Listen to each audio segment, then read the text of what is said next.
नमस्कार। आज के इस कार्यक्रम में सम्मिलित हुए उपस्थित रहे डॉक्टर भगवती प्रकाश जी, जो स्वदेशी जागरण मंच के एक आधार स्तंभ हैं, श्री सतीश जी, स्वदेशी जागरण मंच के सह संगठक और स्वावलंबी भारत अभियान के संयोजक के नाते जो कार्य संचालित कर रहे हैं, आदरणीय श्री वेंबू श्रीधर जी, इस कार्यक्रम में सम्मिलित सभी बहनों और भाइयों, सबसे पहले मैं आप सबको नवरात्रि की शुभकामनाएं देता हूं।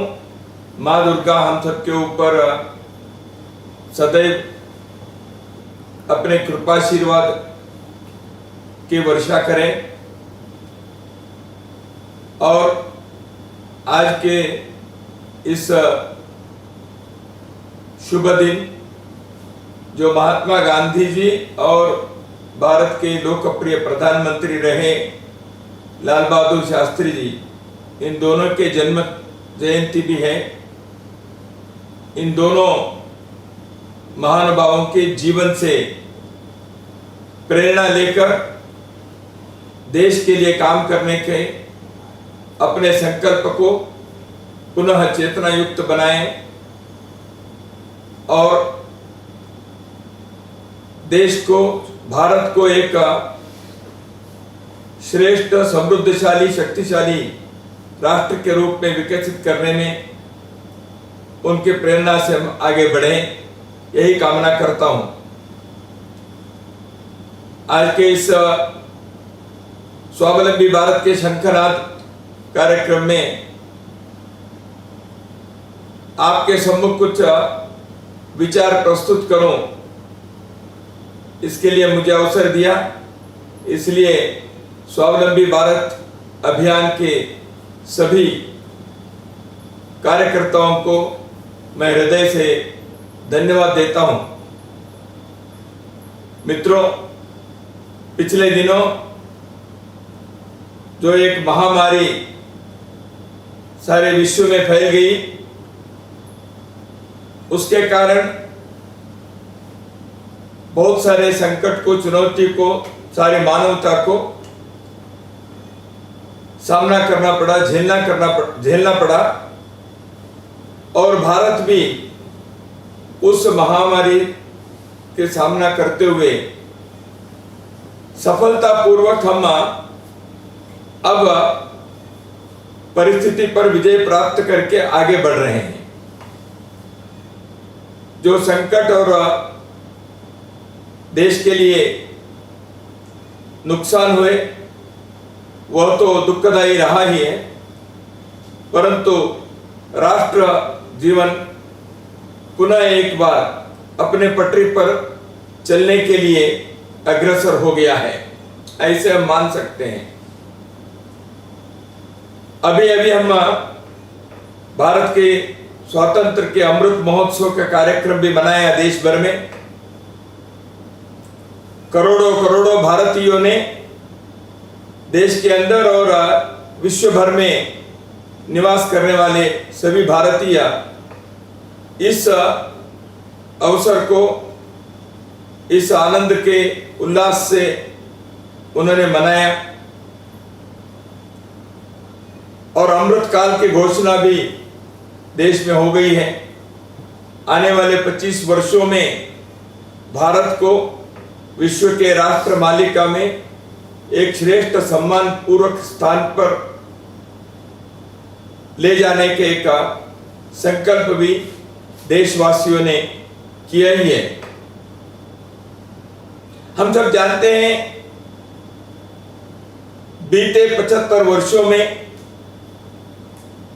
कई प्रकार के चुनौतियों के संकट के सामना करने के पश्चात भी देश कई आयामों में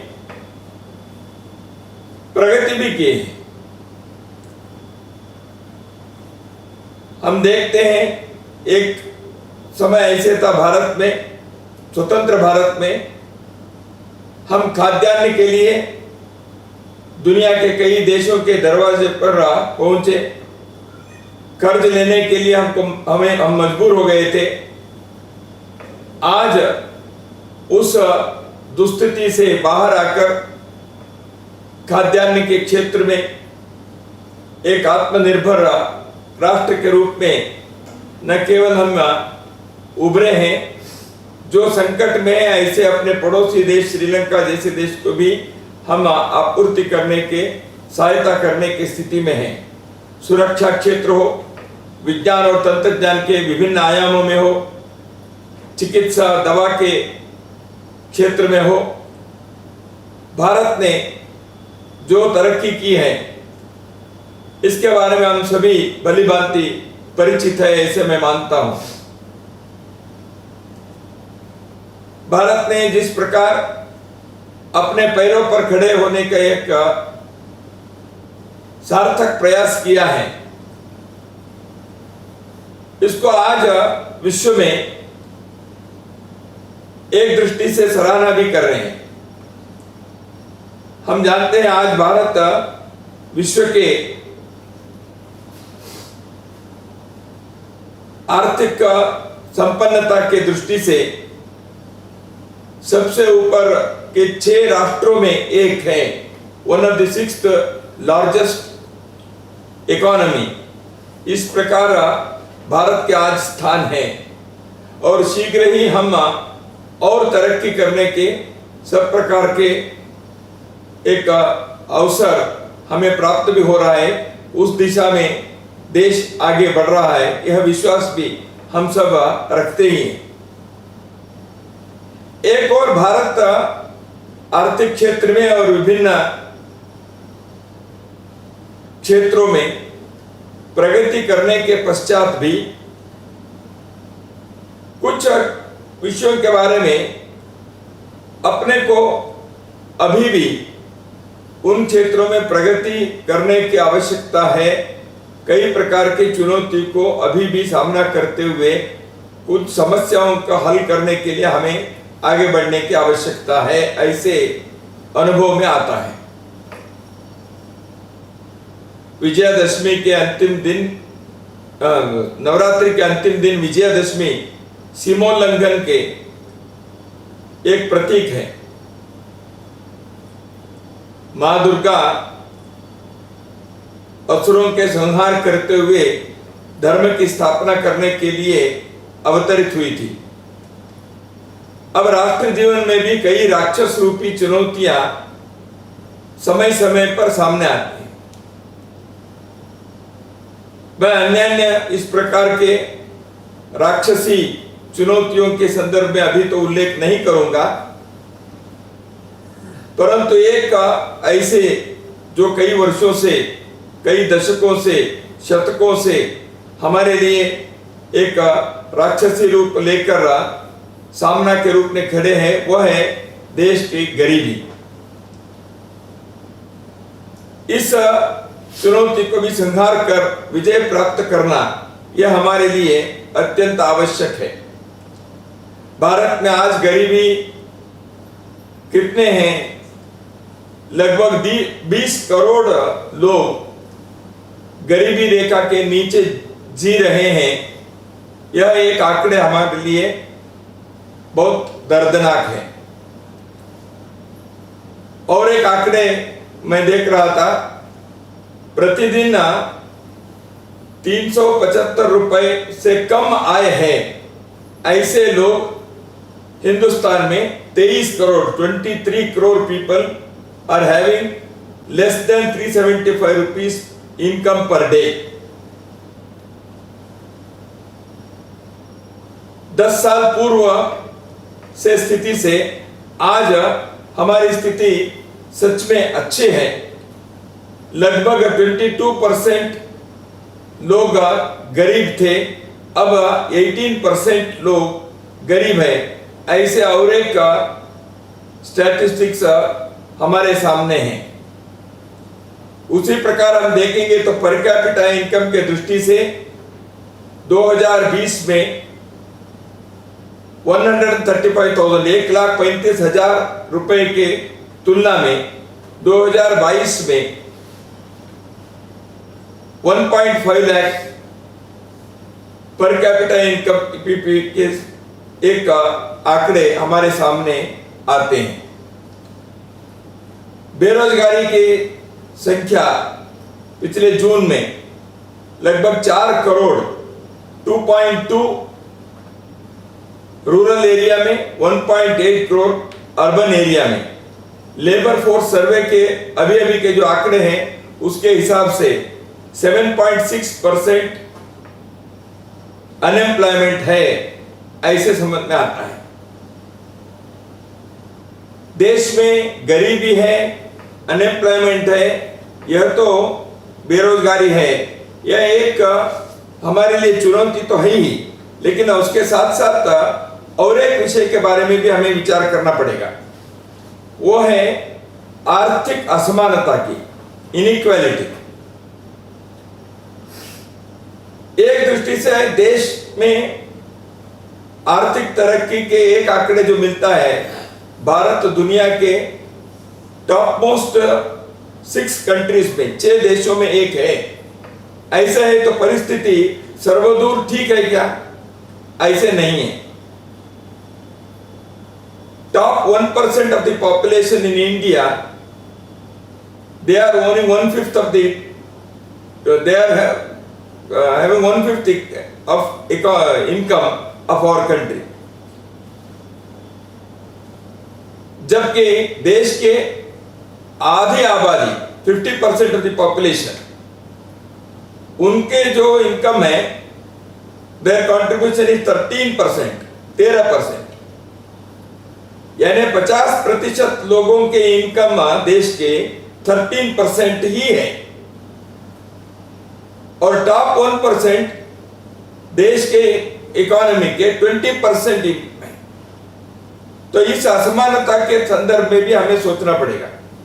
तो इसलिए गरीबी के कारण के संदर्भ में जब देखते हैं तो संयुक्त राष्ट्र संघ ने कुछ बातों के बारे में विभिन्न देशों के सर्वेक्षण करने के पश्चात अपने शोध से, अपने रिसर्च से उन्होंने जो बातें सामने लाई हैं वह भारत के संदर्भ में भी काफी हद तक लागू होती हैं।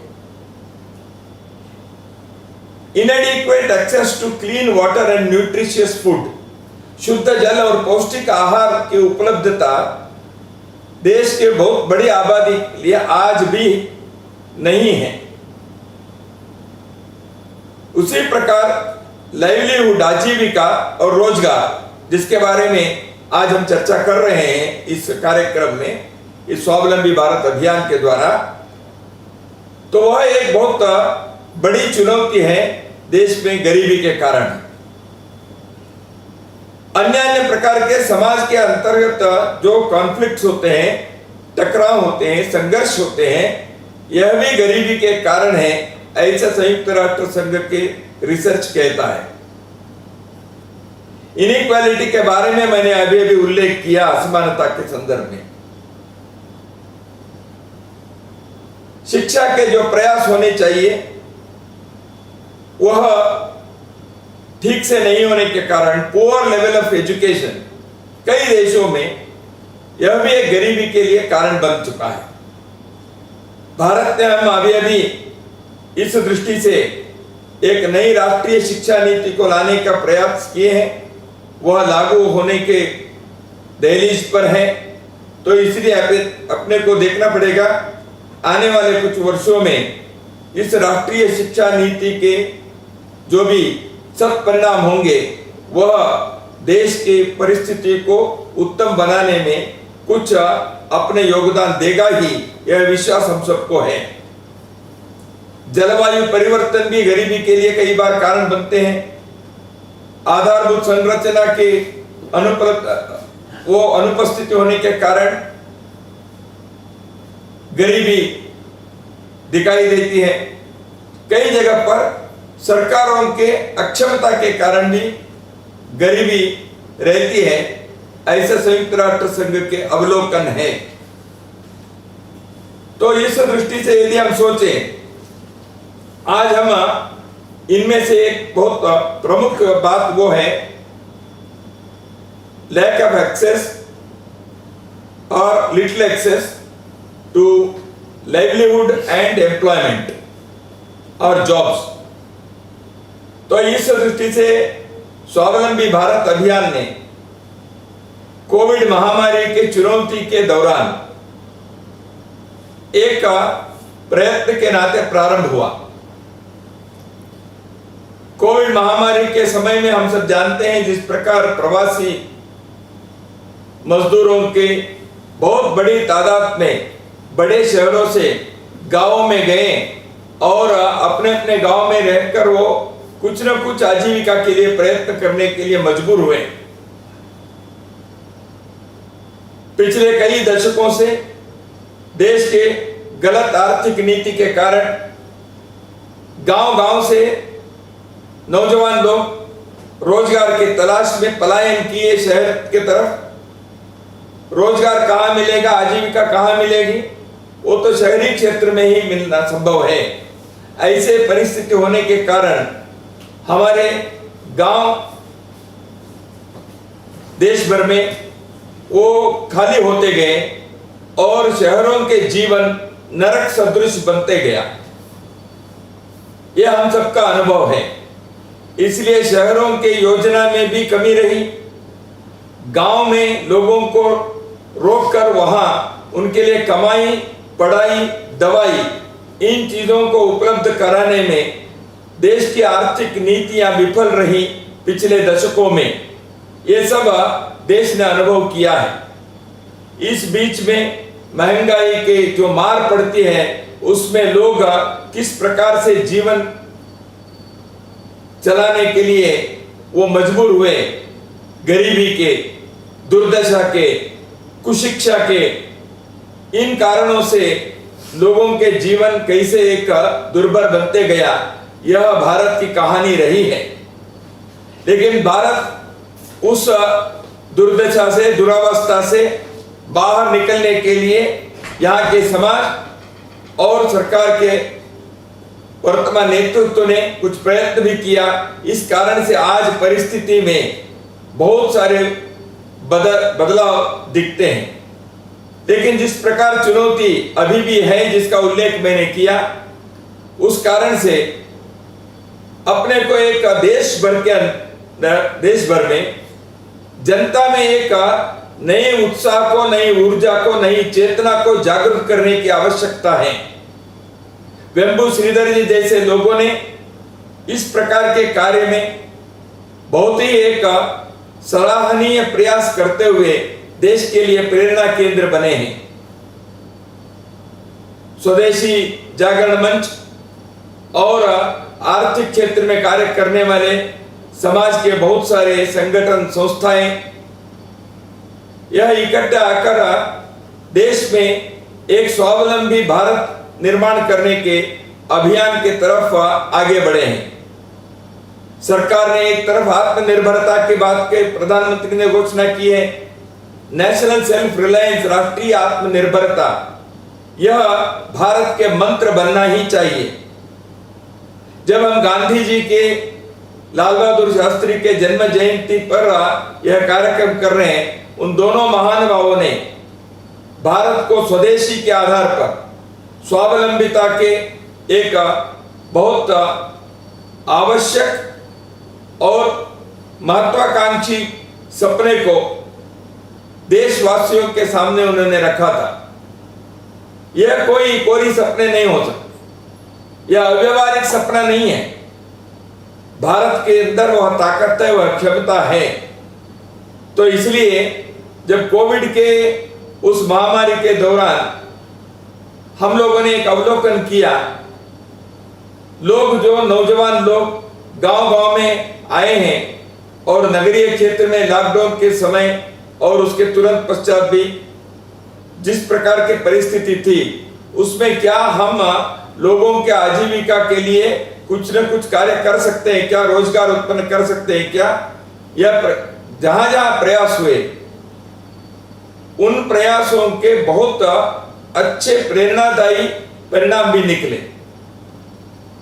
कई स्थानों पर स्थानीय वस्तुओं के, स्थानीय सामग्रियों के उपयोग करते हुए with the local resources, local material and local talent,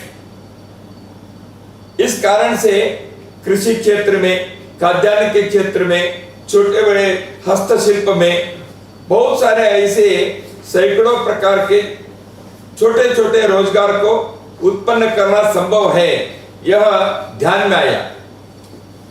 तो आपद को अवसर के रूप में परिवर्तन करने के मनुष्य के जो प्रयत्न है वह यहां काम में आया। Necessity is the mother of invention ऐसे कहते हैं, आवश्यकता आविष्कार की जननी है। तो इसलिए देश के में जब ऐसे एक दुर्वस्था की स्थिति थी, उसमें अपने देश के, अपने समाज के लोगों ने इस प्रकार के प्रयत्न किया, व्यक्तिगत तौर पर किए होंगे, सामूहिक प्रयास किए होंगे, संस्था से सहायता मदद लेकर किए होंगे। इन सारे कारणों से देश के अंदर एक आत्मविश्वास के भाव जागृत हुआ।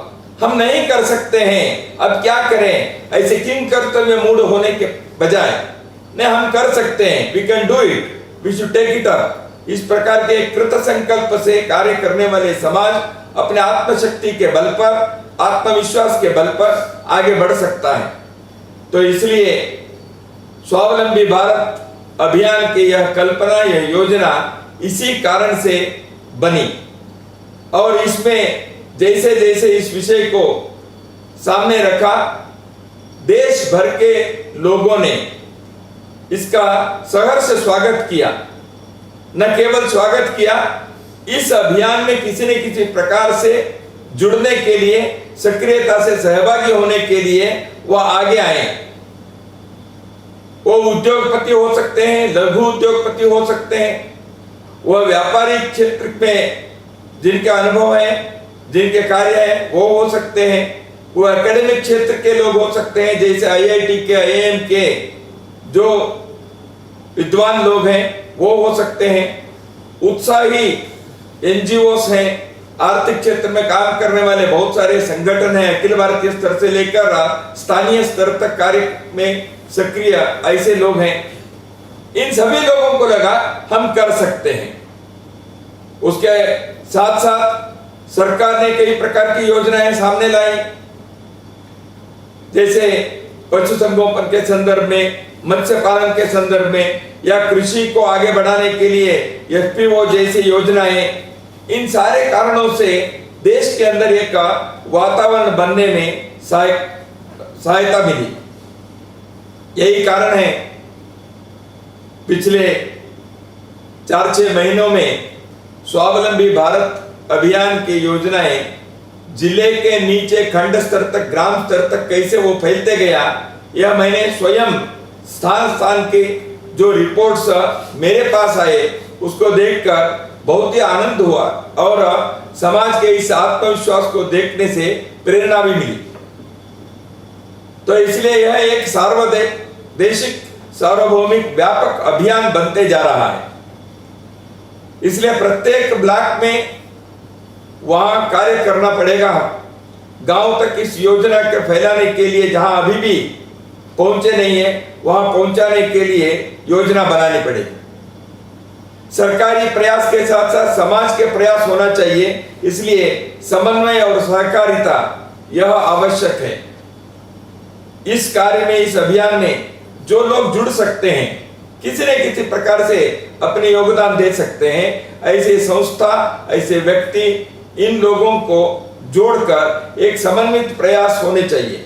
इसलिए योजनाएं केवल अखिल भारतीय स्तर पर बनने से काम नहीं बनता।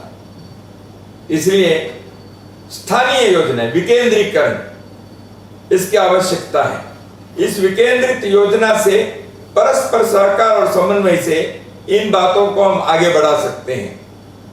वो कृषि के क्षेत्र में हो सकता है, स्किल डेवलपमेंट जैसे अभी बेम्बू श्रीधर जी ने बताया वो हो सकता है। कृषि के संदर्भ में बीज के हैं, फल के हैं, सब्जी के हैं, फूलों के हैं, कोल्ड स्टोरेज के संदर्भ में, मार्केटिंग के हैं।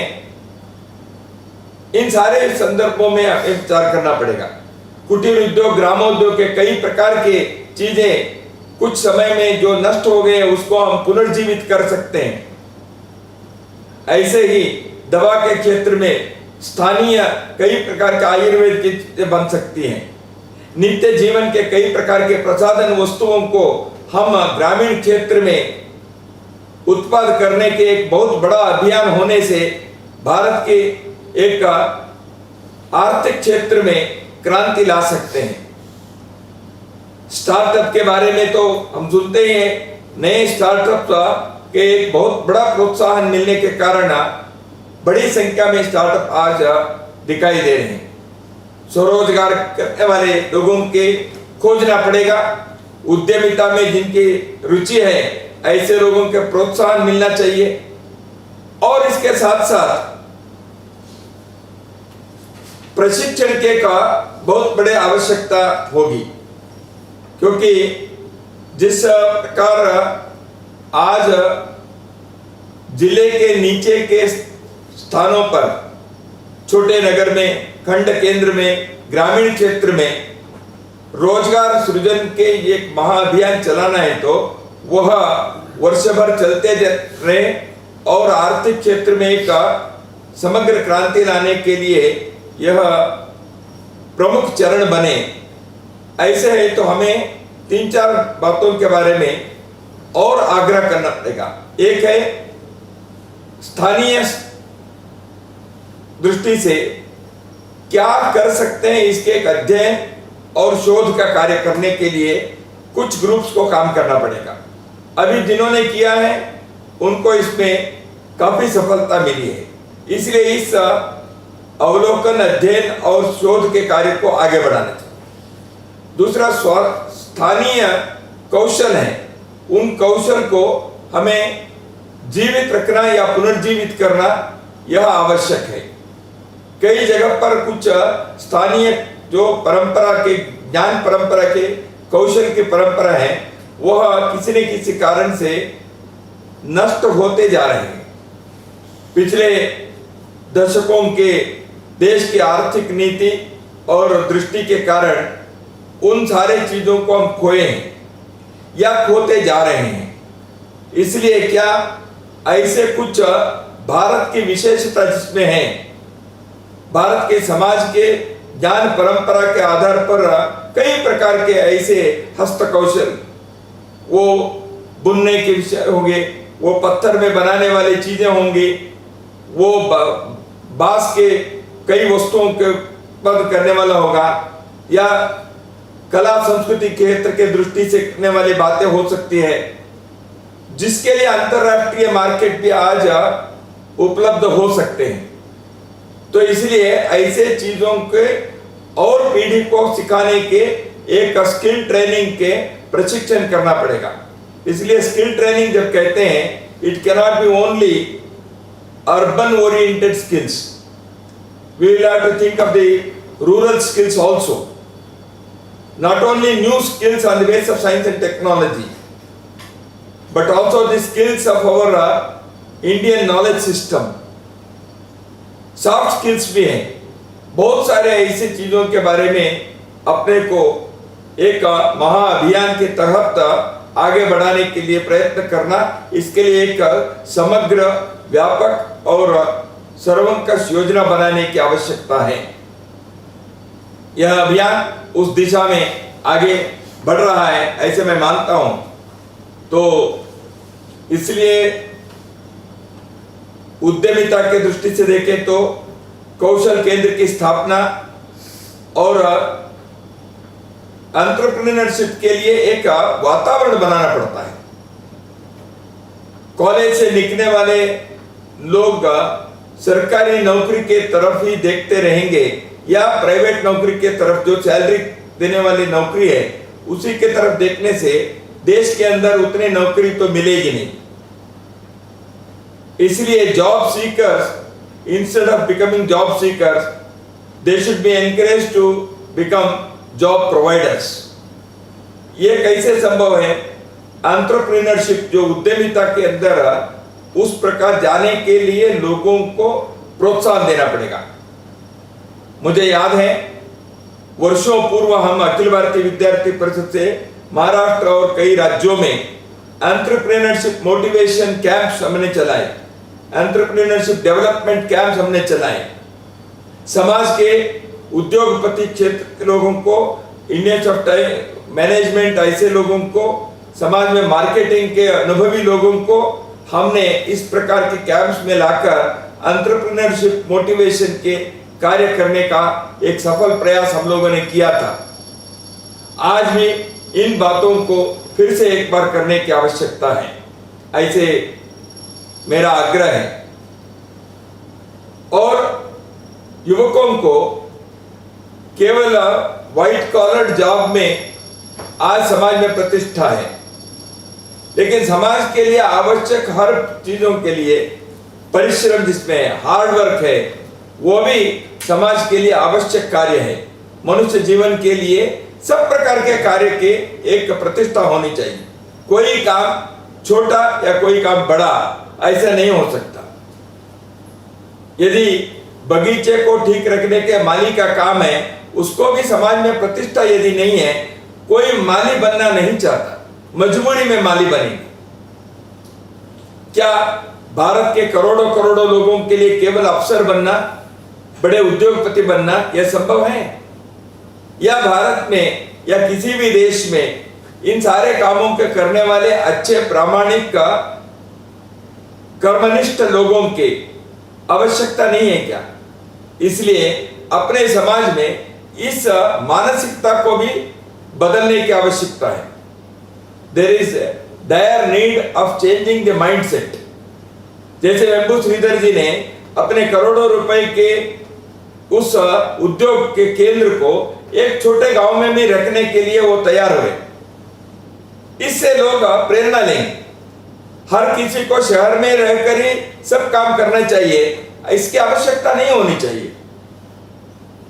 तो इसलिए मानसिकता के परिवर्तन शहर और गांव के बारे में, छोटे काम और बड़े काम की दृष्टि में, शरीर श्रम और श्रम से बचने के प्रयत्न से, इन सारे विषयों में एक मानसिकता के परिवर्तन की आवश्यकता है। समाज के नेतृत्व करने वाले लोगों को इस संदर्भ में बहुत विशद और व्यापक प्रयत्न करना पड़ेगा।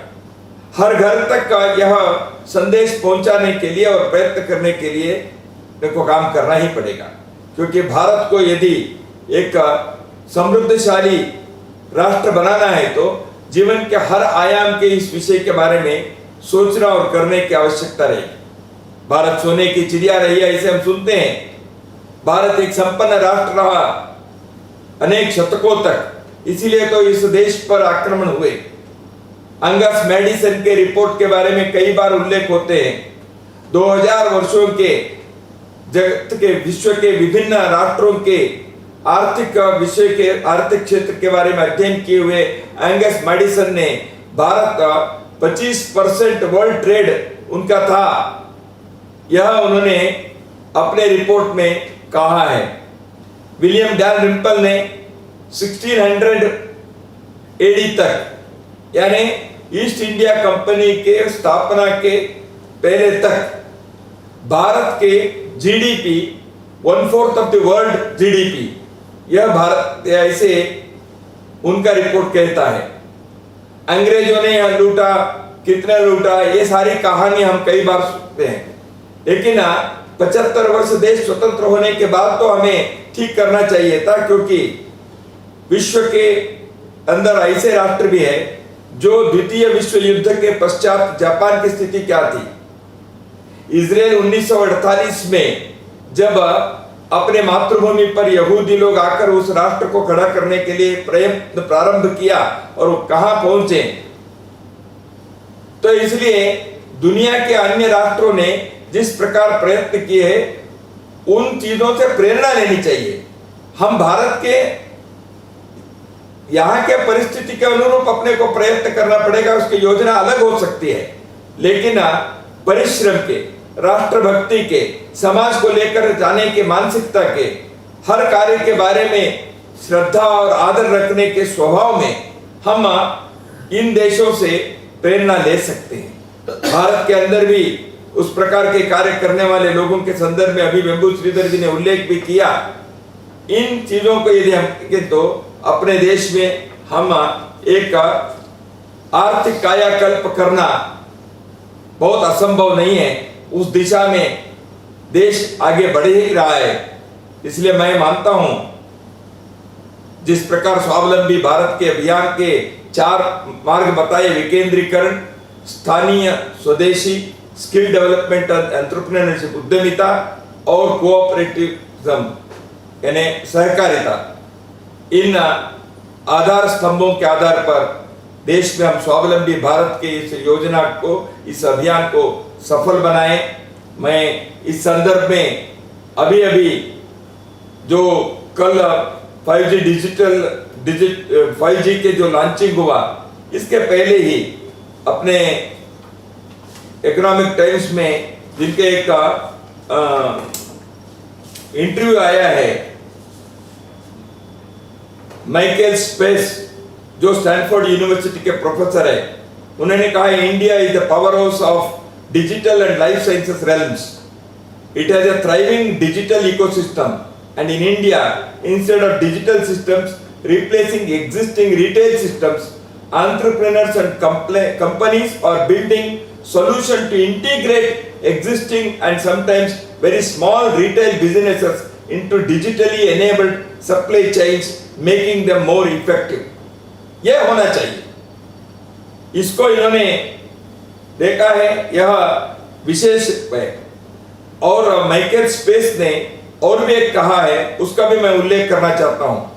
आई think he said I quote, I think the net effect of the digital revolution in India will be to create employment. It is not the whole solution for jobs, but it provides business opportunities and lets them scale up. With policy and incentives, digital advantages can be steered to employment creation rather than reduction. उनके इस आशा को, इस suggestion को मैं समझता हूं संबंधित लोग ध्यान देंगे। तो इसलिए इस जन जागरण के, प्रबोधन के, स्वावलंबी भारत निर्माण करने के इस देशव्यापी अभियान को फिर से मैं सराहना करते हुए आने वाले दिनों में इस अभियान को हर प्रकार की सफलता मिले। यह अभियान एक सार्थक अभियान के रूप में होकर देश के अंदर एक सफल आर्थिक क्रांति लाने में यह अपने महत्वपूर्ण योगदान दे, यही शुभकामनाएं देते हुए स्वावलंबी भारत के लिए हर प्रकार के प्रयत्न करने वाले लोग हम सभी बने। और इन्हीं शब्दों के साथ भारत के समृद्ध समर्थशाली भारत बनाने की दृष्टि से हम संकल्प लेकर आगे बढ़े। इतना ही कह के मैं वाणी को विराम देता हूं। जय भारत।